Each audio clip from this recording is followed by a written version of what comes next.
Okay, this lecture is over Module 6 of the curriculum.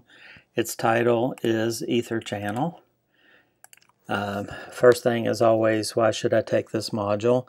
The short version is to learn about EtherChannel, which gives your network redundancy, loop prevention, and increased bandwidth.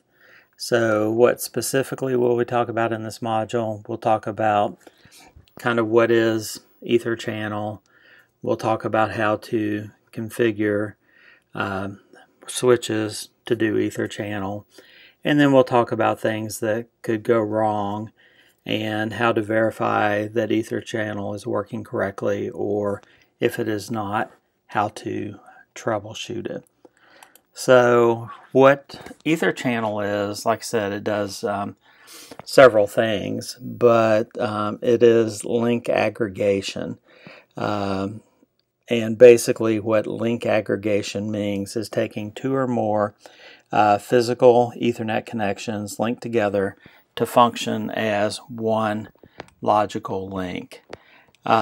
Here, we're just talking about this topology where we have redundant links between switches, and what we've talked about to this point was spanning tree protocol, which is going to go through and block the redundant links so that we do not have loops. Now, in the case of EtherChannel, this little oval here basically says that you are bonding those channels or those links together to function as one. And since they function as one, they're going to split the traffic over these redundant connections. So that's why we're not showing any being blocked. So EtherChannel prevents the loop problems that we talked about back in Module 5. So what are some of the advantages of EtherChannel? So basically, one thing they have listed here is that when we group things together into an individual, into a group and call it EtherChannel, we configure the link, and basically it's going to ensure that that configuration is consistent over all the links that make up the EtherChannel. There's no need to upgrade your switches by adding and multiplexing over multiple channels or multiple links. We're going to, in effect, have more bandwidth, so that's a way to get bandwidth instead of purchasing additional equipment. Over those links, it's going to load balance, which means that the traffic is going to go across, be multiplexed or divided over the various channels. So we can go through and balance the traffic over those. Again, it creates an aggregate, which is seen as one logical connection that is faster than the individual connections and does not have to worry about spanning tree or blocking ports, because since this operates as one logical link, spanning tree protocol is going to see it as one logical link. And we have redundancy. If the links go out in our Etherchannel, as long as we have some links left, it is going to continue to function. Not possibly, with a little decreased bandwidth because we lost a link, but still, a higher bandwidth if we have two or more links left. As far as restrictions or properties, we cannot mix the types. That is, everything has to be 100 megabit Ethernet, everything has to be gig Ethernet, etc. At this point, EtherChannel can take up to 8 compatibly or the same way configured Ethernet ports and group them together. That in full duplex would give us up to 800 megabits per second. if we were using 100 megabit, which is fast Ethernet, or 8 gigabits per second if we were using gig Ethernet links between the two switches.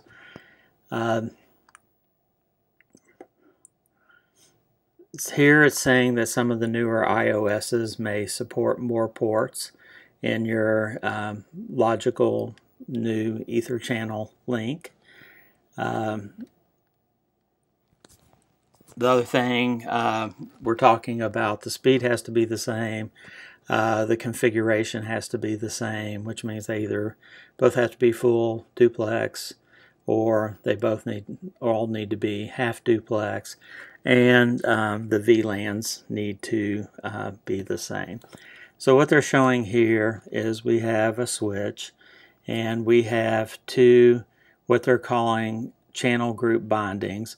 I don't really like this figure because it kind of makes it look like we're taking two ether channels and binding it together, but that's not the case. What they're saying is that this is a group, this is one ether channel, this is another ether channel, and that any configuration applied to the channel group is going to apply to all the physical ports within that channel group, is what they're trying to show here. As far as negotiation, EtherChannel can be formed either through using something called Port Aggregation Protocol, which is written here as PAGP. This is pronounced PAGE-P, or using Link Aggregate Control Protocol, which is LACP. And those two protocols are going to be discussed in the next two sections.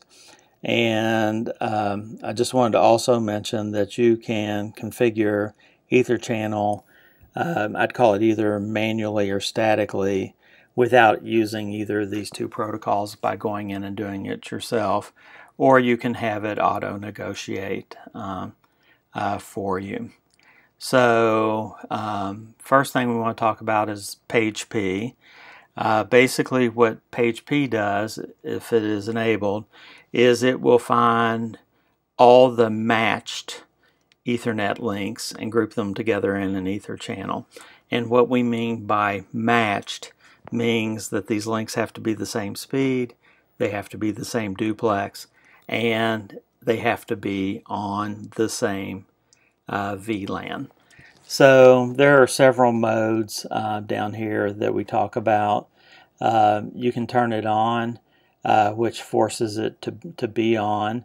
We can say that it's desirable to have EtherChannel, or we can set it to auto-negotiate. And we'll see the different combinations of this a little further down. So here they're showing a switch.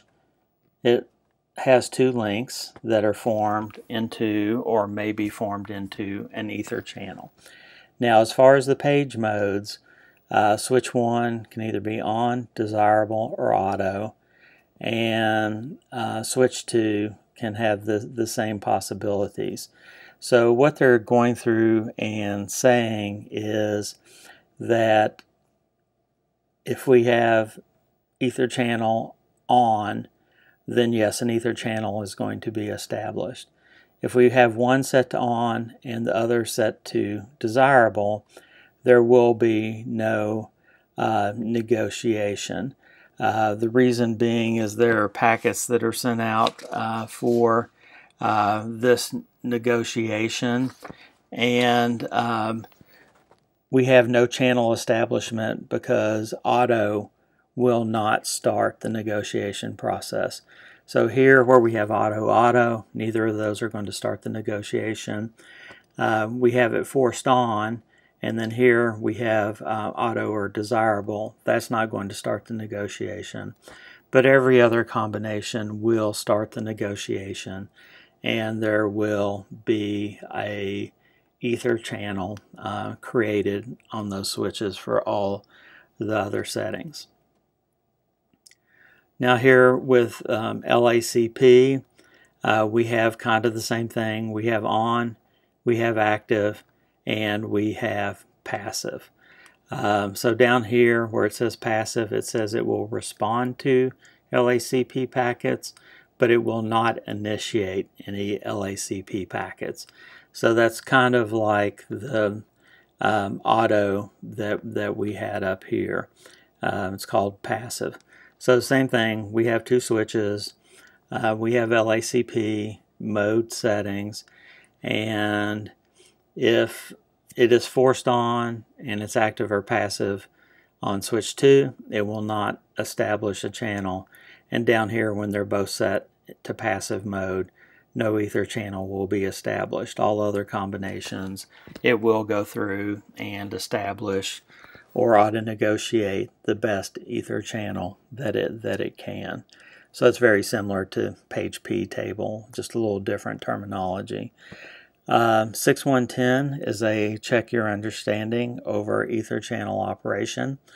You of course can do that on your own, and we'll move on to configuring. So this list is some guidelines or possibly restrictions when dealing with ether channel. So all interfaces must support ether channel, so that's really a function of the iOS. We have to have the same speed and same duplex. We talked about that. We have to have VLAN matches. They must all be assigned to the same VLAN or be configured as a trunk.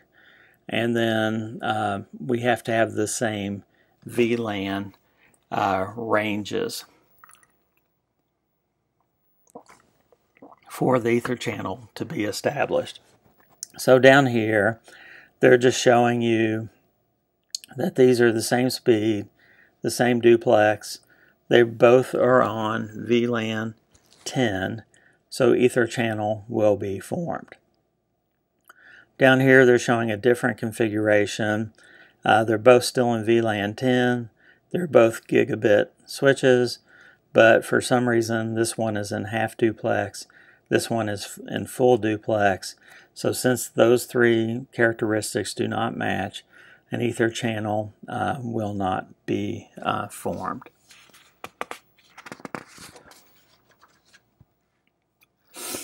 So as far as LACP configuration example, we must go through and specify the interfaces that are going to compose the ether channel using the interface range. So here you'll see that they said 0/1-2. So in this case it's FA 0/1 and FA 0/2. And here from the prompt, of course, we are on switch 1. We must create a channel group interface. We give it a number to identify the channel, and then we set it, in this case, to active mode so that ether channel will be established. Then we go in and we say for port channel group 1, switch port mode trunk, so we're going to specify everything in that ether channel to be a trunk, and then we allow VLANs 1, 2, and 20 over that ether channel trunk. 623 is a syntax checker where you can go in and make sure you understand how to issue these commands discussed in the previous section. 624 is a packet tracer on configuring ether channel, so you can watch for that to appear in Blackboard. So we'll move on to the last section in Module 6, which is verifying and troubleshooting Ethernet. So to verify things are configured correctly, so we have this topology that we saw before, where FA01 on switch 1 is connected to FA01 on switch 2. Port 02 on switch 2 is connected to 02 on switch 2. That does not have to be the case. They do not have to be plugged into the exact same ports. but often that is common if you start out installing the switches and setting them up to do EtherChannel. So the first command here is show interfaces port channel and then give a channel group, for example 1. And it's going to go through and give you information. The main thing about this is that there is a channel group 1 that is up and the line protocol is up, which means it's connected.